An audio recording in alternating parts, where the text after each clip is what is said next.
গাজীপুরের কালিয়াকৈর উপজেলার ঢালজোড়া ইউনিয়ন জাসাদের আয়োজনে এক কর্মী সভা অনুষ্ঠিত হয়েছে। আজ শুক্রবার 6 ডিসেম্বর বিকেলে বেনুপুর বাজারে এই কর্মী সভা অনুষ্ঠিত হয়। সভায় প্রধান অতিথি হিসেবে বক্তব্য রাখেন উপজেলা জাসাদের আহ্বায়ক আনোয়ার হোসেন। বিশেষ অতিথি হিসেবে বক্তব্য রাখেন উপজেলা জাসাদের সদস্য সচিব প্রিয় আলমগীর, উপজেলা জাসাদের যুগ্ম আহ্বায়ক মঈনুদ্দিন প্রিন্সিপাল। এছাড়াও অন্যান্য জাসাস নেতাকর্মীরা সভায় অংশগ্রহণ করেন। মাধ্যমে আমাদের এই কর্মী সমাবেশের যে কর্মকাণ্ড সেটি আজকে আমরা উদ্বোধন করতেছি এবং ইউনিয়নবাসীর পক্ষ থেকে আন্তরিক শুভেচ্ছা এবং অভিনন্দন।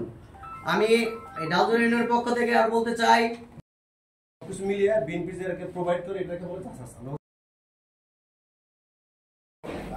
একটি কমিটি উপহার দেব যে লক্ষ্যে আমাদের ঢালজোড়া জেলা ছাত্রদলের সাবেক কমিটির 1 নম্বর জুনিয়র সম্পাদক যার নেতৃত্বে এই ঢালজোড়া ইউনিয়ন ছাত্রদলকে আমার ধন্যবাদ জানাচ্ছি।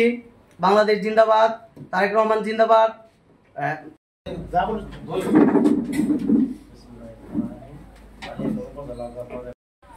কর্মী সভায় উপস্থিত আছি। সবাই আমাদের অনুরোধ আমাদের সবার আপনারা কমিটি করবেন, সুন্দর একটা কমিটি গঠন করবেন। বিভিন্ন নাটকের মাধ্যমে এবং বিভিন্ন অভিনয়ের মাধ্যমে ফুটিয়ে তুলেছে এবং কি প্রত্যেকটা বাংলাদেশ আগামী ঢালজোড়ার কিন্তু কর্ণধার। আজকে আমি কথা বলতেছি, একটা সময় আমিও ওইখানে বসা ছিলাম।